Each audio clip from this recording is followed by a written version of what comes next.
In a world verge of chaos, a young boy's extraordinary routine was just the beginning. Every morning at 7 a.m., he embarked on a grueling 10 km run. By noon, he honed his sword fighting skills against a dummy, delivering a relentless barrage of 500 head strikes. As evening fell at 5 p.m., he shifted to weightlifting, performing the Big 3 exercises. This relentless cycle continued for 14 days straight. Someone intrigued by his unwavering discipline asked, "Why are you doing this with a crooked smile?" The boy responded, "Did I suddenly go crazy? Maybe it would have been better if I had. But there's a reason for my madness." Just then, a status window showed up, bearing a dire message: "The door to the end of days is opening soon. Please prepare for the end. Recommended quests, strength exercises, cardio exercises, learning kendo." As the countdown ticked away, anxiety gripped the air. The world was about to end. At the precise moment the timer hit 0, the scene shifted to 15 days earlier. It was a normal day when a critical disaster alert blared on everyone's phones. Today at 1832, monsters appeared near Wang Mountain. Citizens in the area are instructed to evacuate immediately. More alerts followed at different locations. Panic ensued as live video feeds showed terrifying creatures wreaking havoc. One particular broadcast captured the attention of millions. A vlogger was live streaming near a monster when it suddenly appeared behind him. He joked, "Since I came all the way here, should I go a little closer?" His viewers frantically typed warnings behind you, but thinking it was a prank, laughed it off. In an instant, the monster attacked, and his screen went dark. Then we meet our protagonist Lee Ho-young, who is 29 years old, but looks like 16, maybe due to Korean skincare. Watches this unfold and gets shocked in daylight. He states, "Damn, that surprised me. Why does that video look so realistic? And why do we keep getting these disaster alert text messages today? What on earth is happening?" Reflecting on the struggle to make ends meet, he mused, "And now there's talk of monsters. Who would believe such a thing yet?" A nagging doubt lingered. Suddenly, he spotted a monster whose leg is stuck on a trap. Frightenedly, he thinks, "What's that monster doing here? That's kind of scary, so let's run for now." He remembered, "Oh right, this is the day the math teacher will be here," but the monster's pitiful cries stopped him in his tracks. It seemed to be asking for help. Despite its pleading eyes, he thought, "Even if it's trying to act cute, it's still too scary. I'm human, and that's a monster. I'm not nice enough to show compassion to a monster." The creature, as if sensing his hesitation, showed him a photo of its family. Ho-young can't ignore the power of family, so he helps her escape. While leaving, Globin gave him something. Then a status panel appeared displaying the words "Silver Goblin's Pill. Once consumed, you will obtain something." Is this some kind of hologram? Consume it? Who would eat something so suspicious? He wondered aloud. Suddenly, a news broadcast interrupted his thoughts. Right now, large buildings have appeared all over the world. These buildings resemble towers, and we have lost contact with the U.S. Army that entered the tower. Panic surged through him as he saw the monsters and the mysterious towers. Has the apocalypse really started? He asked himself. Just then, a tower emerged near his house in Korea. The same message appeared on his screen: "Silver Goblin's Pill. Once consumed, you will obtain something." Doubtful yet desperate, the protagonist looked at the pill.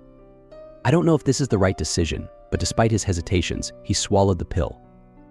Instantly, a status panel announced, "You have obtained Sage Status Window, which will provide the guide with the highest rate of survival in your current situation."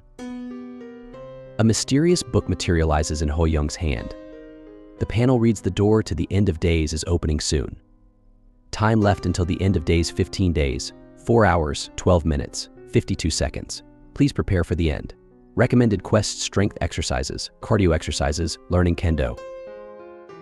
Determined to survive, the Ho-young commits to the guide's recommendations, dedicating himself to rigorous exercise for 15 days, abandoning all other pursuits. Despite his relentless efforts, the fateful moment arrives, and the door to the end opens.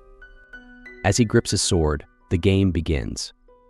A panel signals the start of the tutorial, announcing that the aptitude test is complete. Suddenly, a new window appears. "The Sage Status Window will provide the guide with the highest rate of survival. Use all 60 minutes and kill as many monsters as possible." Realizing he can leverage the Sage Status Window in the game, the Ho-young reflects on how the guide's advice had prepared him for this moment. He decides to hunt monsters instead of fleeing the forest. With determination, he embarks on the hunt, conserving his MP. Upon reaching level 2, he receives a message about HP and MP recovery and earning points for stat increases.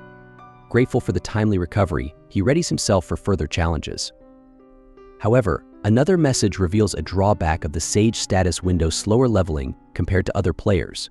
Initially dismayed by the perceived penalty, he soon realizes his points remain intact. He contemplates his options, enhancing strength for powerful attacks or agility for speed and reflexes, but at this moment, he needs sensitivity. After defeating a horned raccoon, he notes that it wasn't as strong as expected for a tutorial monster, easily overcome even with default stats. The panel instructs him to use the entire 60-minute tutorial to eliminate as many monsters as possible. The challenge now lies in finding more raccoons. Suddenly, he encounters a formidable monster. What kind of monster is this, he wonders as it attacks swiftly. Comparing it to a rhinoceros-like creature, he identifies it as the boss. Despite its speed and strength, the protagonist remains composed, recognizing that while it differs from other one-horned raccoons, it is still manageable. With determination, he engages in battle, ultimately defeating the one-horned raccoon alpha and clearing the hidden quest. As a reward, he receives gold. Reflecting on his journey, he notices 11 women who seem to have also completed the tutorial and been sent there. Panic spreads among them, understandable given the sudden and drastic changes. The protagonist acknowledges that if he hadn't known about the impending apocalypse, he might have panicked too. Resolving to stay calm and determined, he reassures himself that he will find a way to survive and make it out alive. Despite the uncertainty of their situation, he asks if this is truly the end of the world and what they're supposed to do now. A figure named Kum Kum explains, "It's a good question. All 22 players present will be participating in a game where their lives are at stake." This revelation shocks everyone. The Hoyoung, trying to make sense of the situation, asks if they can return to their normal lives once they reach the top of the tower. Kum Kum admitted he didn't know the answer, leaving Lee Ho-young perplexed. He questioned the purpose of climbing the tower if there was no guarantee of returning. Is this a trap, he wondered. Despite Kum Kum's unassuming appearance, Lee Ho-young knew he couldn't defeat a level 55 opponent. Watching cautiously, a panel appeared before him, urging him to help Kum Kum get home. Conflicted, Lee Ho-young pondered the implications of attacking Kum Kum. The rabbit had never harmed him, as the guide had advised. Yet, the prospect of returning home tempted him. Despite his uncertainty, he ultimately decided to act. Another player stepped forward, boldly declaring his intent to reassure everyone, attributing the tragedy to a mere mistake. Lee Ho-young grappled with the revelation that his guide had deceived him. Amidst the call for assistance, Lee Ho-young was stunned by the sudden activation of his Sage status window, revealing 2 triggers: the ability to view other status windows and an attempt to dissuade him. Resolute, Lee Ho-young asserted his plan. As the confrontation unfolded between Lee Ho-young and Kum Kum, Lee Ho-young sensed something amiss. Then a yellow-haired girl tries to warn him, stating someone passed away, trying to challenge him, but he reassured her and the group that he had a plan. Kum Kum's mention of only 24 players raised suspicions. Promising an exciting outcome, the tension in the air mounted as Lee Ho-young engaged Kum Kum in combat, wielding his sword against Kum Kum's deadly punches. However, amidst the clash, Lee Ho-young sensed something peculiar in Kum Kum's words. Despite there being 25 people, Kum Kum mentioned the wrong number of players. Lee Ho-young deduced the reason there were actually only 24 individuals present. The 25th was a hologram created by Kum Kum. Despite this deception, Lee Ho-young proved to be a skilled fighter, impressing Kum Kum with his abilities. As the battle progressed, Kum Kum's HP reached 0, revealing that he wasn't his true form but merely a hologram. The hologram vanished upon sustaining damage, leaving behind a message urging those with the courage to face the challenges ahead. He states he deducted it was a hologram by noticing Che Yiseol, the yellow-haired girl's clothes, which should have blood on them, which he made up on the spot. Kim Seong remarked that the stat pill would be wasted on Lee Ho-young, implying that his low level suggested he was either incredibly weak or had simply run away from combat during the tutorial. Lee Ho-young, however, remained determined, ready to face whatever came next in this deadly game. Kim Seong offered Lee the chance to yield, ostensibly for the greater good. Internally, Lee Ho-young questioned Kim Seong's audacity, wondering if he was serious. When Lee asserted that yielding wasn't his style, Kim Seong accused him of greed and mocked his low level. Despite Kim Seong's taunts, Lee chose to ignore him. Using his points, Lee knew there were 3 major avenues for utilizing gold purchasing items, leveling up skills, or enhancing stats. Lee decided to prioritize balancing his stats, focusing on increasing his strength, stamina, and agility to a baseline of 20 each. After allocating his gold, Lee changed into a new gym uniform. Meanwhile, Kim Seong expressed frustration over the cost of leveling up skills and suggested that Lee focus on this aspect as well. Unfazed by Kim Seong's remarks, Lee remained focused on his plans. Chae Yi-seol asks assistance to Lee regarding which she should upgrade, then he asks why is she asking him, that she replies she thought he was brave then. To make sure she speaks the truth, he asks her how much gold she has. Then she replies 800, which was exactly as shown by Sage's status window. Then he advised her to upgrade stamina. Then Chae Yi-seol expressed her thanks to Lee for his guidance as they prepared for the upcoming mission. Soon after, an announcement was made regarding the formation of 3-man parties for the first floor mission. Players without a party would be randomly assigned to one, with 30 minutes provided. Lee began to contemplate his options for the upcoming challenge. Following Lee and Chae Yi-seol, Kim Seong found himself left out as the remaining players formed their parties. Despite the setback, he remained determined to overcome the challenges ahead. As the announcement declared the end of the 30-minute preparation time and the commencement of the first floor mission, Lee found himself filled with frustration at being paired with someone he considered inferior, like Kim Seong. Reflecting on his mission, he remained determined to prove himself and emerge victorious alongside his unlikely teammate. The panel revealed their mission: annihilate the Kobold tribe within a 12-hour time limit. Tensions rose within the party as Kim Seong asserted his intention to eliminate the Kobold tribe single-handedly and warned Lee not to interfere. Lee, recognizing the importance of teamwork, agreed to follow Kim Seong's lead for the time being, silently resolving to assess the situation as they proceeded. Kim Seong interjected, questioning Lee's decision at their current level, acknowledging the dangerous nature of their surroundings. Kim Seong and Lee agreed on the need for caution as they ventured deeper into the Tower of the End. As the kobold appeared, its formidable strength took Lee and the others by surprise. Lee immediately suggested assessing the surroundings for any additional threats, while Kim moved to engage the enemy while Chae Yi-seol was healing him in the meantime. Lee noticed that the kobold only attacked when provoked and realized that Kim Seong's earlier actions may have needlessly antagonized them. However, he saw a silver lining in the situation. They now had the opportunity to capture a few kobold for research purposes. Amid the fight, Kim Seong unlocked a new skill, Stone Fist Level 1, demonstrating his growing prowess. Suddenly, another kobold appeared, signaling trouble for Kim Seong and adding to the urgency of their situation. While Kim is under attack, Chae Yi-seol, being a healer, tries to help him but is thrown back by the kobold's strength. Then Lee enters the scene after examining the situation. He attacks kobolds with a sword and cuts a poison apple to finish it off. With the odds stacked against them, Lee and his team realized the kobold might be vulnerable to poison. Acting on this insight, he summoned a poison apple from his inventory, effectively using it to defeat the kobold. After saving Chae Yi-seol from imminent danger, Lee checked on her to ensure she was unharmed. Yi-seol expressed her gratitude for his timely intervention, acknowledging the potential danger they narrowly avoided due to Lee's swift action. With the immediate threat neutralized, Lee and Yi-seol regrouped, preparing to face whatever challenges lay ahead in their mission. Overwhelmed by the kobold, Lee and Yi-seol, however, efficiently eliminated the kobold using poison apples. Lee saved Kim Seong from being overwhelmed by the monsters, reminding him of his earlier remarks about riding on someone else's coattails. Then Kim apologizes, calling him Big Brother. With their combined efforts, they complete the mission to annihilate the kobold tribe, ready for the next challenge in this perilous game. The mission was finally over. Lee Ho-young, Seong, Yi-seol, and their team emerged from the portal, a wave of relief washing over them. Seong, despite their success, couldn't help but cringe as he remembered bowing his head to Lee, a mere level 2, while he himself was level 8. "It's over for me if this leaks," he muttered, "but I'm a man of my word, so I won't go back on it." Yi-seol, always perceptive, pointed out, "Nobody else is around." Ho-young added, "We cleared it faster because we got lucky and found the kobold's weakness." "It wasn't just luck," Yi-seol said. "Your observational skills helped us a lot." Ho-young, feeling modest, replied, "It was thanks to your support." Thinking it's all because of the sage window, he thinks, "Sometimes I feel like a fraud." Just then, other teams began to emerge from their portals. Ho-young noticed one particular group. "That's Kim Jun-song's party," he said. "They must have found the apples too.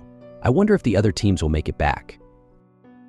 Another group stumbled out, but only 2 of them remained. One girl fell to the floor, sobbing. "Where's the third?" someone asked. Through her tears, she cried, "It's just the 2 of us." The voice of the tower boomed. The first mission has been completed by all parties. Yi protested, "Wait. There are still people missing," the voice replied. 6 parties have returned. 8 people failed to return, Ho-young grimaced. "If 8 died from this, how many more will perish before we reach the top?" Calculations for the mission's rewards were announced. Those who survived and completed the mission received 1,000 gold each. Ho-young, having earned 2,000 gold from both bonuses, thought it was modest compared to the tutorial, but decided to save his gold nonetheless. Someone inquired, who got first place. Ho-young was about to reveal it, but Seong, brimming with pride, interrupted. "It was us, though. It did all the hard work," he announced excitedly. The reaction was mixed. Some people giving Seong odd looks, thinking they managed to get first place with a level 1 player with them. "Are you mad?" Seong asked, noticing the disbelief. Ho-young, grateful for the distraction, muttered, "I'm just glad the attention is off me." Whispers started circulating. "A level 2 got first place? He must have been carried." Yi tried to defend him, but Ho-young stopped her. "They won't listen anyway. I'll just have to show them." Kim Jun-song clapped his hands, calling for attention. "Everyone, calm down. We need to focus on our survival." Junho agreed. "That's right. We need to stay positive and work together." Suddenly, a light formed on one of the wall torches, quickly turning purple and red, illuminating the entire room. Warnings began to flood their notifications. Panic spread as the tower announced that the survival rate for the first level was below average. A penalty mission was being put into place, a death mission. Ho-young, curious, read the message. "Choose one candidate. The player with the most votes will carry out the mission. If you don't vote, you'll vote for yourself. The chosen one will die." Panic ensued. People looked around, trying to decide who to sacrifice. Yi, thinking quickly, suggested, "If we all vote for ourselves, nobody will be sent out." A man asked, "What if we all die then?" As time ticked down, a woman pointed at Ho-young. "He has 1 vote already." Junho, feeling guilty, apologized. "We need to choose." Ho-young expected it, but was still taken aback. "I don't want to die," he admitted. Yi tried to convince the others again, but Ho-young reassured her, "It's fine. They won't listen anyway," and he thinks to himself he won't be trusting them. The votes above Ho-young's head began to increase. His low level made him the obvious target. Yi reprimanded the others, but it was futile. Seong, grinningly, with a thumbs down, said, "Sorry, man," making his votes to 10. Then the timer ends. The portal to the death mission began to open. A giant red gate appeared, and some people started to feel regret. Yi covered her mouth, crying. Seong, laughing, thinks, "Problem solved, now I will be the main character." Ho-young, now their sacrificial lamb, saw faces of guilt and relief around him. He had no choice but to step into the portal. The guide's voice reassured him, "You'll get a satisfactory reward." With a mixture of fear and excitement, Ho-young walked into the portal, ready for whatever awaited him. The flames in the room flickered back to their normal state as the tension slowly lifted.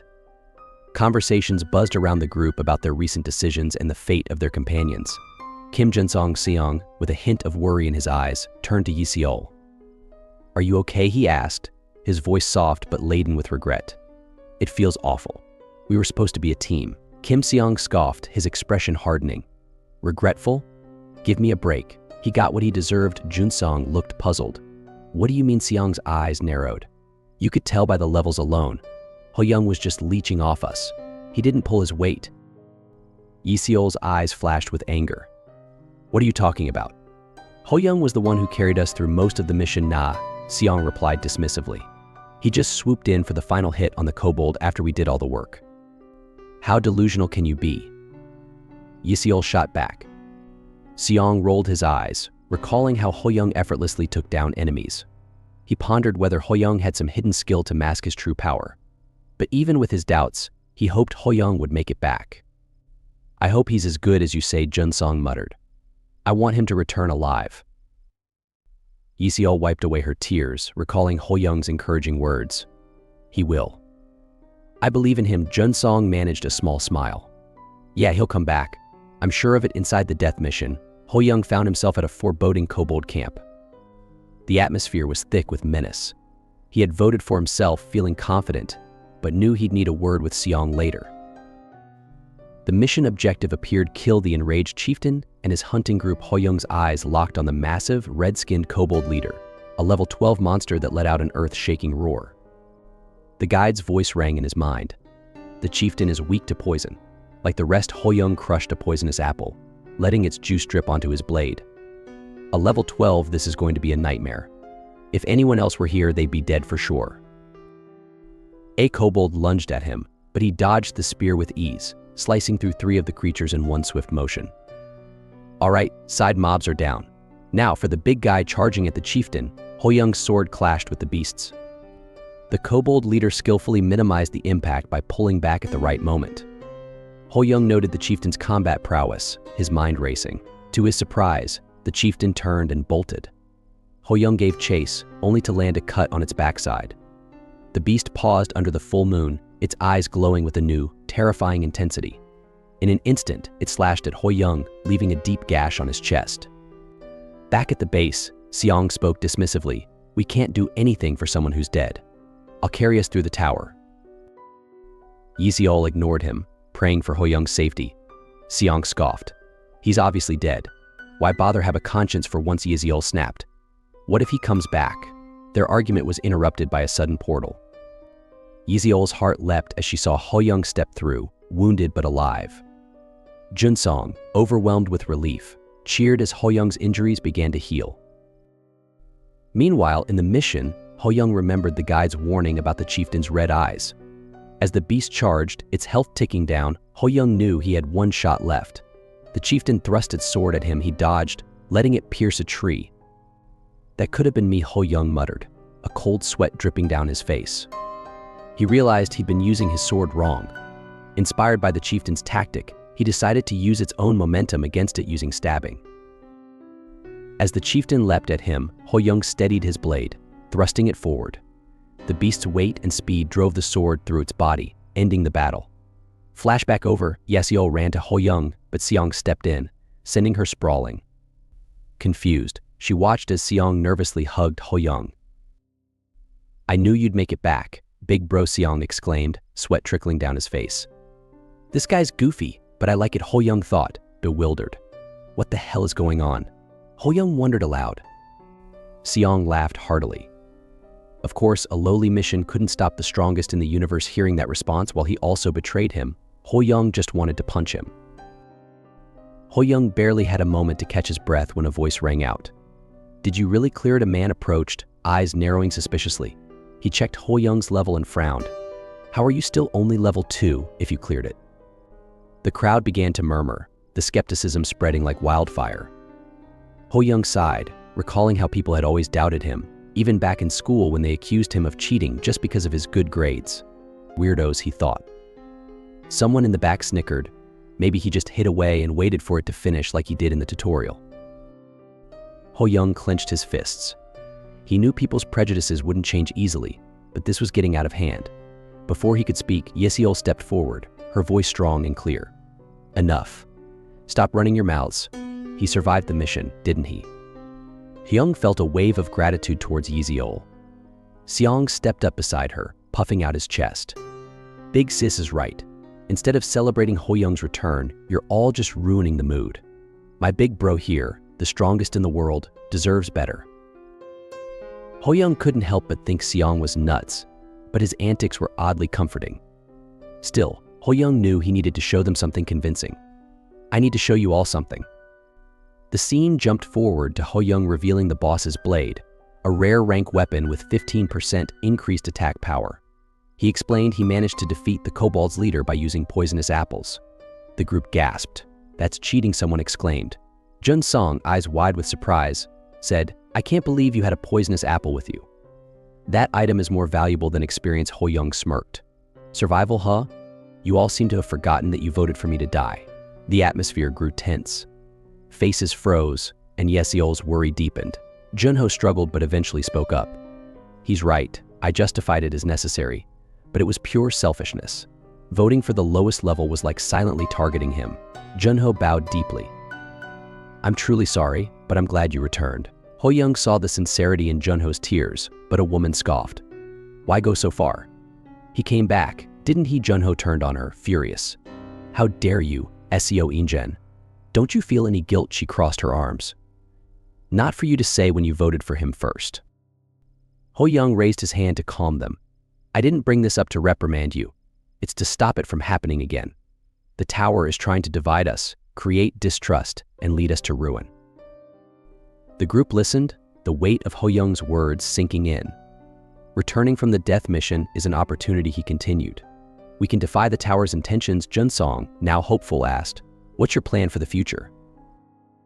Ho-young looked up confidently. We'll find ways to ensure the most people survive and keep climbing the tower together. We'll get our old lives back. The group's spirits lifted. He's right, someone said. We can do this, Yeseol chimed in. We should all group together. Junho looked at Ho-young with newfound respect.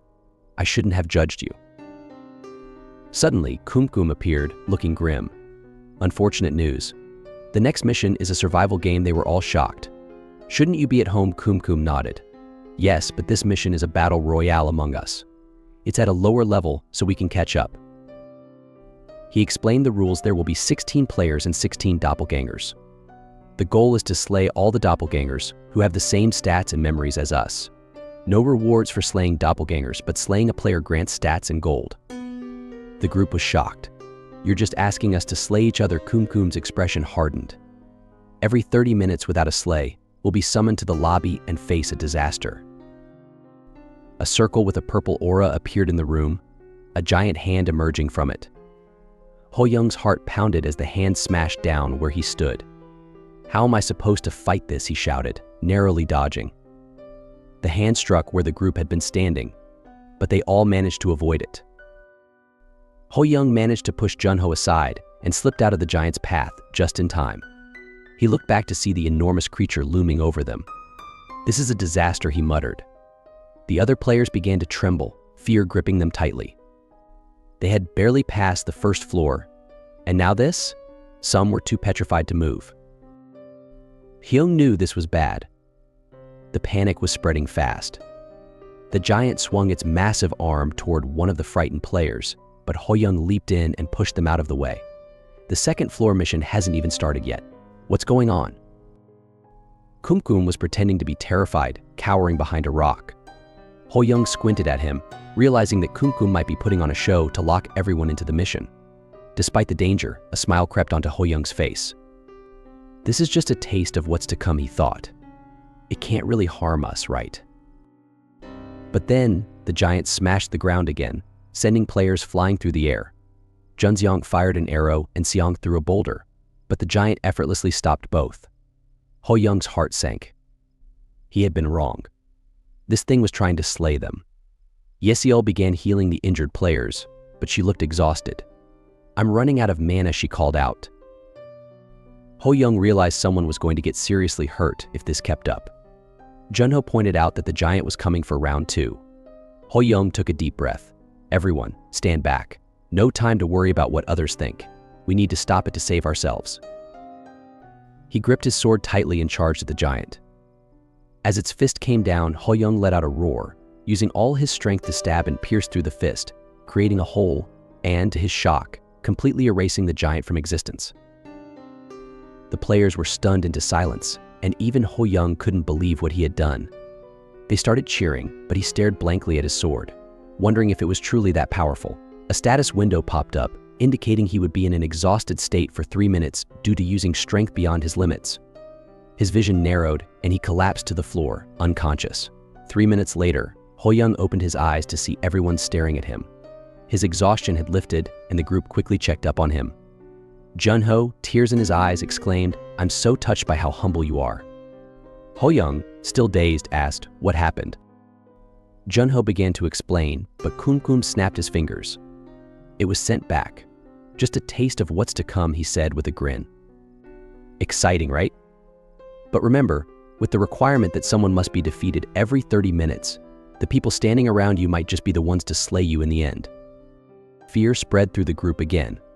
Kumkum opened a portal, saying, "My job here is done. See you later," and with that, he disappeared, leaving everyone speechless. Ho-young clenched his teeth. The intentions here are too obvious. We need to be careful. Back in the main room, the players began discussing strategies to find the doppelgangers. Some suggested marking each person, but since the doppelgangers shared their memories, they were out of ideas. Ho-young stood up. "I have a plan," Junsong asked. "What is it?" "During this mission, only I will defeat others. You all gather at the highest place on the floor. If anyone other than me defeats someone, consider that person a doppelganger and take them down." A special forces member named Sang asked skeptically, "Is that your entire plan?" Seo Yoonjin spoke up. "You're strong, but you're a low level. Why should we listen to you?" Ho-young calmly replied, "Remember what Kumkum said. There's no reward for defeating a doppelganger, but if a player defeats another player, they gain stats and gold. This means everyone is a threat to one another. This plan stops the tower from playing us against each other." Yoonjin scoffed. "How is that the best solution?" Junsong stepped in. "I agree with Ho-young. This is a good call. But how will you differentiate the doppelgangers?" Ho-young smirked. "I have my ways." The second floor mission started, and as Kumkum mentioned, there were 32 members in total. Seong angrily walked through the forest, grumbling about the plan. "This is too reckless, and I hate climbing mountains." He heard footsteps and hid behind a tree, sweating nervously. Ho-young called out, "How does a big guy like you think he can hide behind a tree?" Seong grinned. "It's just big, bro," he said, stepping out, only to be sliced clean in half by Ho-young. Blood splattered, and Ho-young, now soaked, stood firm. "One down," Ho-young muttered, his eyes scanning for the next threat. We flash back to when Ho-young first teleported in. He was staring at a glowing window, a smirk on his face. He had just reached a high enough stat level and sensitivity to receive a skill called Impeccable Senses, which would let him identify doppelgangers. Finally, he reached level 50 and obtained the skill, which would give him detailed information about someone within a certain radius. He had to spend over half of his gold to get it, but it was worth it. "Feels like my whole world has an improved filter of senses," he muttered, marveling at his heightened awareness. He could hear Song in the forest complaining loudly. Ho-young was surprised he could hear him from so far away, but soon caught a foul smell. "That's how I identified doppelgangers," he realized. Back in the present, after slaying Song, a window popped up showing the number of doppelgangers decreasing. It acted like the real thing until the end, he thought. He just hoped the rest of the group was listening to him. Thanks to Junsong agreeing, it seemed like everyone else did as well. But there was no telling if that was true. His face stiffened when he saw a message saying a player had died. How did a player die already? Was it a doppelganger or a player? He couldn't waste time thinking about it and dashed through the forest, determined to find the culprit. He climbed a tree, noting another player had been slain when he took out the doppelganger. Scanning the forest, he sensed something to his left and spotted a doppelganger over a body. "Gotcha," he yelled, flying at full speed toward the doppelganger. It tried to pretend to be human, but Ho-young wasn't fooled. He cut through the doppelganger, reducing their count. He paid his respects to the fallen player but noticed something odd. The doppelganger had a dull longsword, but the wound wasn't from a sword. It was from an arrow. He spotted Junsong with a bow drawn and realized the true threat. "Junsong, are you okay?" he called out. Junsong warned him to stay back. "I don't want to suspect you, but I can't tell who's real anymore." Ho-young pointed at the doppelganger he just slew. "Isn't this proof enough?" Junsong hesitated, but then dropped his bow. "You really are Ho-young," he admitted, collapsing. "Be careful of my doppelganger." Ho-young rushed over, helping him up. "If we stick together, we'll make it," he reassured. Junsong apologized, saying he should have stopped his doppelganger from escaping, but Ho-young comforted him. "It's not your fault. We're all victims here. Focus on escaping the tower." Suddenly, Ho-young sensed something. Yeseol and Junho emerged from the bushes, huffing. "Thank goodness you're alive," Yeseol panted. "We saw players had died." Yeseol went to heal Junsong, but Ho-young stepped between them. "They're doppelgangers." "Step back." Yeseol and Junho instantly shifted into fighting form. Junho charged at Ho-young, looking saddened. "Do you hold a grudge about the death mission?" he asked as they clashed blades. Junsong said he'd handle the other doppelganger. Ho-young wondered why the doppelgangers were revealing themselves so easily, especially if one had Yeseol's memories and knew his strength. She came up from behind, but he dodged her attack, surprised at her boldness. Junho tried to take advantage of the distraction, but Ho-young evaded his sneak attack effortlessly. He flipped through the air, landing gracefully, but an arrow flew straight at his head. It grazed his face, hitting a tree behind him. "That's a pity," a voice said. It was Jinong, standing with the doppelgangers. "I thought I'd gotten the checkmate," with flashback to when Ho-young first took down one of the replicas. Junsong was watching from the back, a smirk playing on his lips. He had a plan, a cunning one. He took an arrow from his quiver, and with a grim determination, he stabbed himself in the back with it. Junsong used to be a fisherman before all this chaos, and now he planned to use himself as bait in this twisted game of human fishing. Flashback ends. Junsong, speaking in a menacingly without realizing it, chuckled, got too excited there. "So, Ho-young, what are you feeling right now?" "Betrayed." Angry, he tried to stifle his laughter, but Ho-young beat him to it, letting out a hearty laugh instead. "I was wondering when you'd show your true colors," Ho-young said. Grinning, "Turns out you're crazier than I thought." Junsong's smirk widened. "Talking like you knew I'd backstab you," Ho-young shrugged. "Well, when I carried you, I saw your status window. Your stats increased a lot. It made me curious." Junsong was silent for a moment before he replied, "You're more interesting as time goes by." Ho-young cut to the chase. "Enough chit-chat. Why are you doing this? Gold and stats. Worth slaying others for them." Junsong's eyes gleamed. "Need a reason? There are no penalties here. I am getting rewards for slaying people. I'd be dumb not to exploit this." Ho-young sidestepped an arrow aimed at his head and rushed straight toward Junsong, realizing the man was a full-blown psychopath. The other doppelgangers readied their weapons. Junho's doppelganger swung at Ho-young, who leaped over it, using the momentum for a spinning back kick that sent the doppelganger crashing through the trees. Another arrow flew in, but Ho-young sliced through it. A second arrow followed closely, grazing his head and leaving a hole in a nearby tree. Ho-young landed on his feet, realizing Junsong hadn't shown all his cards yet. Junho's doppelganger returned, and fake yahello began healing him. Ho-young was now trapped between them all. "This combination is really strong," Ho-young muttered, "and has no openings." He glanced at Junsong. "Not sure how you convinced the doppelgangers, but you've prepared quite a bit." Junsong chuckled. "If you want a big fish, you have to prepare at least this much. But this is better. I can enjoy watching you struggle." Ho-young remained unfazed. Junsong prepared 3 more arrows, drawing them back and signaling the doppelgangers to move. The arrows flew toward Ho-young, accompanied by a pincer attack from the doppelgangers. As the arrows neared his face, Ho-young's sense skill activated, expanding around him. "This party is well made," he admitted, analyzing their stats.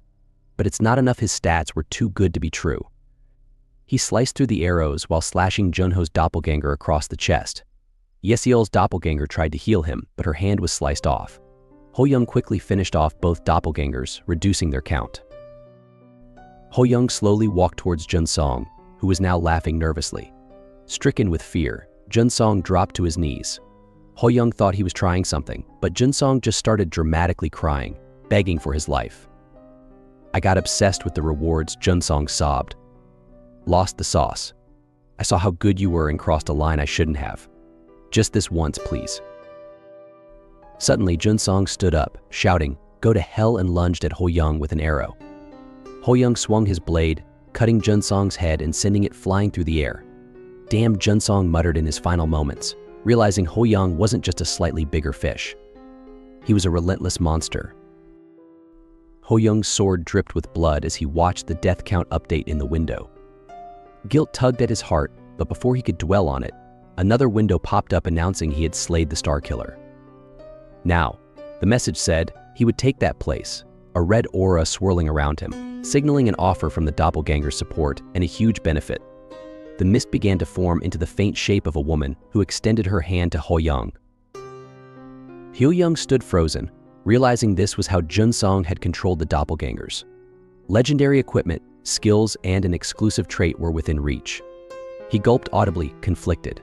Slaying doppelgangers was one thing, they weren't human.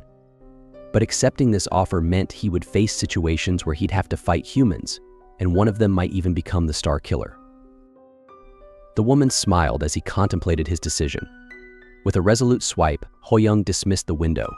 He refused to become a crazy psychopath like Junsong. Determined, he continued his journey and soon met up with the real Yeseol and the others. Seong, ever the comic relief, transformed into a cute, innocent waifu, asking, "Why so late, big bro?" Planning to slay us with suspense, Ho-young chuckled. "I should slay you now for that terrible joke." He praised the group, acknowledging their efforts in following his risky plan. As they regrouped, doppelgangers mingled with their real counterparts. They looked to Ho-young, wondering how he would distinguish between them. "Thanks for following my instructions and being on time," he said. Just then, the fake Ho-young sauntered up, adding to the confusion.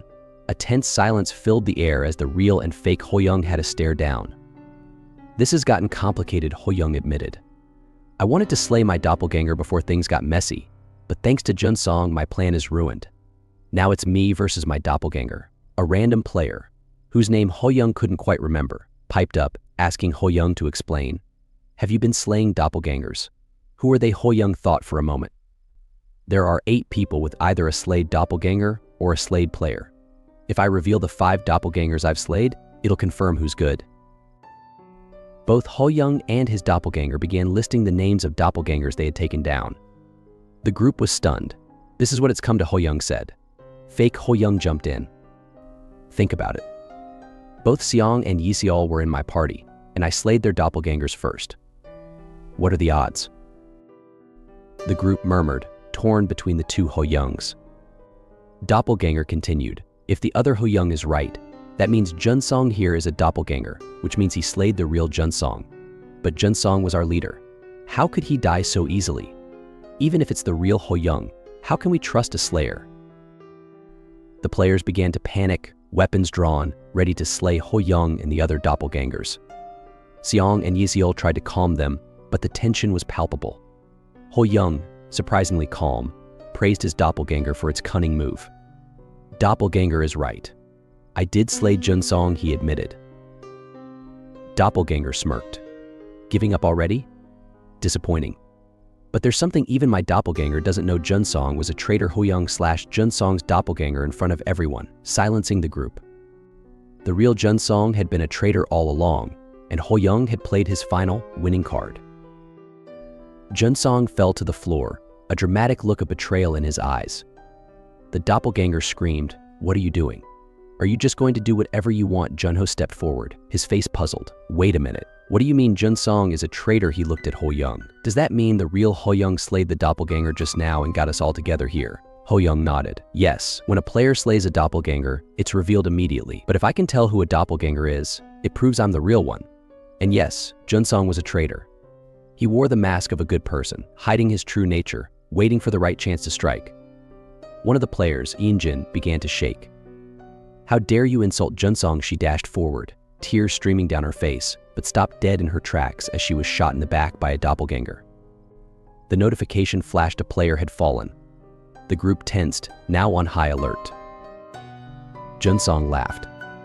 "This is the expression I wanted to see," but before he could say more, he was stabbed in the throat, revealing he was indeed a doppelganger.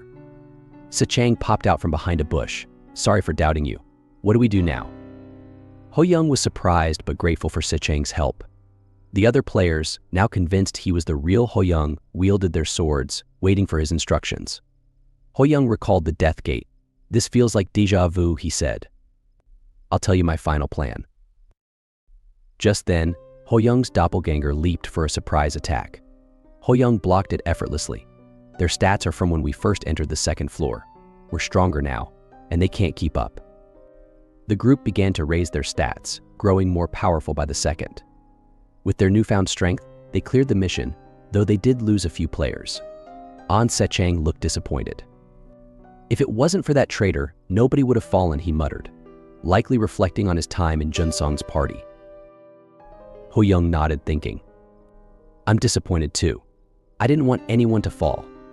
The situation in other regions is probably worse since they probably don't have someone with a sage status window, so some likely took the Starkiller's path. The fights from here on will only get more intense. Even though I'm still weak, there's a reason I have the Sage's Guide. I haven't experienced many good things so far, but I'm glad to have people who trust me. I'll do my best to save as many as possible." HN Sechang approached Ho-young. "Thank you. I survived because of you," Ho-young smiled. "It was because everyone listened." Sechang nodded. "Since you're still only level 2, You must have been given a special ability in exchange for your slower leveling. Your decision-making and adaptability are incredible. You'll be very useful in the future." He bowed deeply. "I'm truly sorry for doubting and looking down on you." The others followed suit, apologizing sincerely. Ho-young waved them off. "It's fine," Seong laughed. "We're all bad at seeing someone's potential. We should have been on the Ho-young Express from day one." Yi-seol playfully argued, "I was the first to discover it." Meanwhile, Jun-ho was in the corner, biting his fist, tears in his eyes. Thinking he would apologize more politely with teary eyes so that he does not lose to his Ho-young, Se-chang added, "It might be shameless, but I would like you to lead us from now on." Ho-young was taken aback, but then smiled warmly. "That sounds good to me." 5 minutes before completing the scenario, as they searched for the last doppelganger, they discovered it was Se-chang. His soldier instinct showed up and was hiding in a bush, adding a humorous twist to their intense journey. The system had just calculated their gold rewards based on their contributions, and the room buzzed with excitement. As the amounts were revealed, everyone was taken aback by how much gold they were receiving. Seong, unable to contain his joy, burst into laughter and struck a dramatic bodybuilding pose, flexing his newfound wealth of 2,000 gold coins. Ho-young, ever the introvert, distanced himself slightly but smiled warmly, seeing that everyone had been rewarded. His own reward, a staggering 12,500 gold coins. A notification popped up on Ho-young's interface, announcing that his shop rank would increase due to his fortune exceeding 10,000 gold. He was stunned. So this is how the shop works, he mused, learning that higher ranks meant access to rare items. Without hesitation, he began browsing through the shop's inventory and decided to purchase a mysterious skill for 5,000 gold. The skill boosted his basic swordsmanship to level 3. "This is a steal," he exclaimed. Satisfied with his purchases, Ho-young turned to Yi-seol and handed her 1,500 gold. "Why are you giving me this?" Yi-seol asked, surprised. "You deserve it," Ho-young replied. "When we fought the kobolds and the doppelgangers, things would have been much harder without you. In a place that wants us to slay each other to survive, the reason we can laugh carefree like this and help one another is because of you." Yi-seol blushed with happiness and promised to become stronger, leveling up her healing abilities. Meanwhile, Ho-young gifted Seong 200 gold, encouraging him to keep up the good work. Seong, always the joker, transformed into a cute anime waifu and saluted, "Your wish is my command." Ho-young rolled his eyes, unsheathing his sword. "It's time to test my new swordsmanship."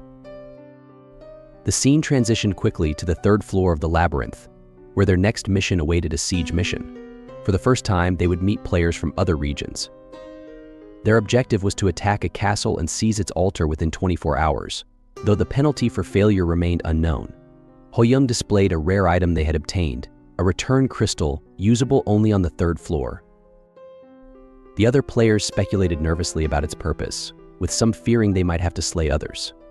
Ho-young inspected his status window and called out to Seong, "Will you do everything I ask?" Ho-young demanded, swinging his sword menacingly.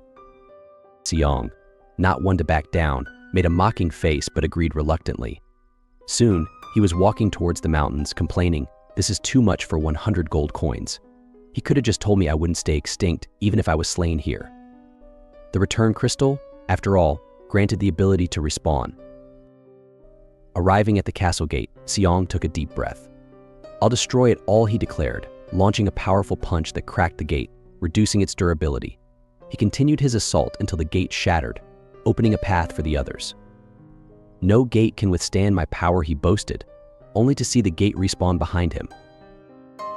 Inside, Seong spotted 2 ranged players atop the castle and ahead, about 10 people guarding what he assumed was the altar. Ho-young had instructed him not to slay anyone so they wouldn't discover the true purpose of the return crystal. Seong grinned smugly, believing they were all afraid of him, until an attack struck his head, causing him to bleed from his nose. He kneeled in pain, realizing a girl on the altar had shot him with a magic bullet. Ho-young, receiving Seong's frantic report, was shocked. A gun. That shouldn't be possible at this stage unless they gain some legendary quest. Then he realizes that she might have accepted a Star Killer quest, earning her the firearm. He knew this would be a tough battle, but Yi-seol grabbed his shoulder reassuringly. "Don't worry, I've got your back," she said. Ho-young crouched low, his impeccable sense skills zooming on the guards patrolling the castle wall. He noted that both guards were level 8, just as Seong had mentioned. Seong, always eager to make an entrance, strode forward boldly and shouted, "Guess who's back?" Yiseol cautioned, if they see him, won't they understand what the return crystals do? Ho-young shrugged. They might think about it, but they won't be sure. They'll just assume it's a Seong special. As the archers took aim at Seong, Ho-young sprang into action. The archers released their arrows, but Ho-young, with lightning reflexes, sliced them in half mid-air. "This is our chance," he yelled, using Seong's shoulder as a springboard to launch himself up the castle wall. He soared above the archers, dispatching them with swift precision before landing gracefully. "We just need this one opportunity," he declared. Junho laughed. "The enemies will now understand the return crystal's use. We need to defeat them quickly." Seong charged toward the gate, promising to destroy it with just 5 hits. "Follow closely," he called. But just as he reared back for a punch, he was shot in the face. The gate, shattered in one hit from the gun, fell apart as Yiseol quickly healed Seong.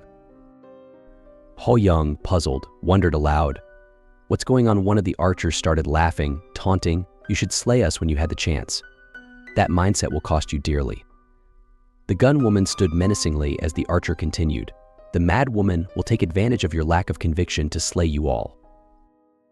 Ho-young realized the grim truth. She accepted the star killer role. Her stats are no joke. That's Sun Seo-yeon, level 13.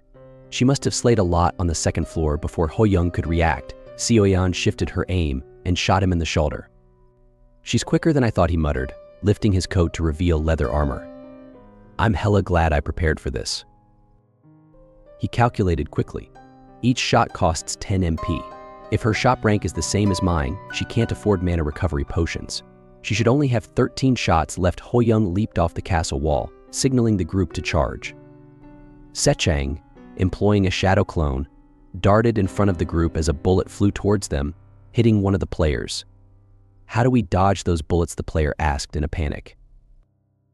"Zigzag behind cover," Sechang suggested, but Ho-young had a different plan.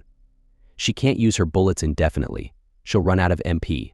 We need to tank 1 bullet each and push forward." As they advanced, Yiseol continued her healing support, whilst Seo-yeon realized her strategy wasn't working. Frustrated, she kicked her man's stool forward, urging him to attack. "This will decide everything," Ho-young announced. "If a fight breaks out, people will get slayed by her bullets. We need to reach the altar quickly." An enemy leaped at Ho-young, but he sidestepped and countered with a knee to the chest. Another foe thrust a sword at him, but he ducked and pivoted, delivering a strike to the back of the neck. Suddenly, he saw a bullet flying toward his face. Junho screamed and deflected the shot, but it twisted his hand and sent his sword spinning into the air.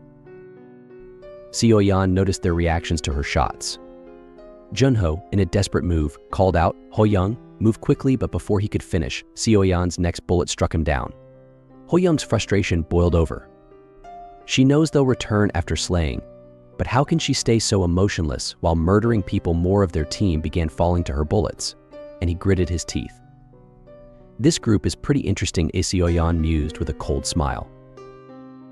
Determined, Ho-young gripped his sword firmly, activating his level 3 basic swordsmanship.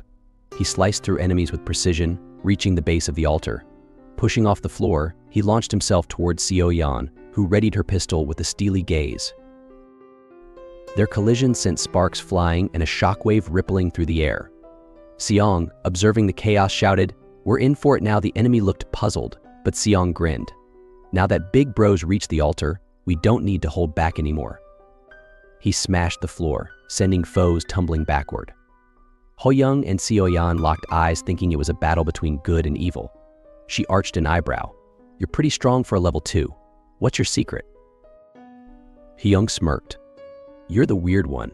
Being level 13 this early, a blue circle appeared under Ho-young's foot, moving around the altar. A window popped up. Altar occupied 1/3. He realized they needed 3 people to occupy it. Before he could strategize, Seo-yeon pulled the trigger. Ho-young dodged, lunging forward with his sword.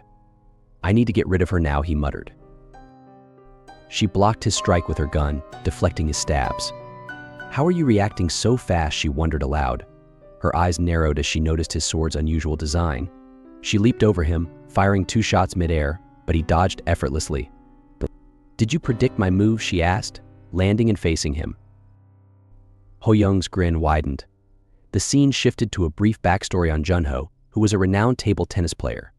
In high-level matches, players don't rely solely on their eyes to return shots.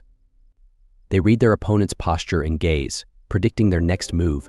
That's why Junho's nickname was the genius of prediction. Watching Junho had given Ho Young the idea to anticipate Seoyeon's attacks. Back in the present, Seoyeon began to sweat bullets as Ho Young sliced across her waist. His blade cut through a pillar behind her, which collapsed to the floor. She had managed to deflect his strike with her gun, but it still scratched her face. She realized his stats were superior to hers. Seong and the rest of the team announced their success, urging Ho Young to finish up. Seoyeon, eyes widening with realization, exclaimed, "The crystals must let you revive." Ho Young nodded. "Yes, but that's useless for you to know now. Even if you have a hidden skill, I can tank one hit and end this," she smirked. "Do you really think you've won?" Seoyeon began upgrading her firing skills. "This is bad," Ho Young muttered, rushing in. She fired 2 shots, punching holes through him. The rest of the team shouted, running to his aid as he faded out. The mission ended, and Seong looked downcast. At the lobby, Ho Young, reappearing beside Seong, asked, "What's wrong?" "We won," Seong sighed. "I carried this time, but my reward is so small." Ho Young nodded, still processing the rapid shots. "I didn't expect that, but I still managed to stab her." Seoyeon, as she faded away, called out, "I'll remember your name." Ho Young hoped not to encounter Seoyeon again. Then 3 of them stood on the altar, making them victorious. Iseol suddenly shouted, "Look!" A portal opened, showing the group they had just fought. They were now facing a colossal disaster, those who hadn't slayed anyone falling victim to a giant's wrath. The group banged on the rift, pleading for help. Iseol tried to touch the portal, but it shocked her away. The giant began its brutal assault. Each stomp was accompanied by gut-wrenching sounds. Bodies lay everywhere, and a man who had begged for help was turned into a gruesome mess. Ho Young watched disgusted as the massacre unfolded. Only one player survived, Seoyeon. She stepped forward, now part of their group, wiping blood from her face. "Filthy," she muttered. Ho Young's unease grew. "Now I know why I felt so uneasy," he said, eyeing Seoyeon warily.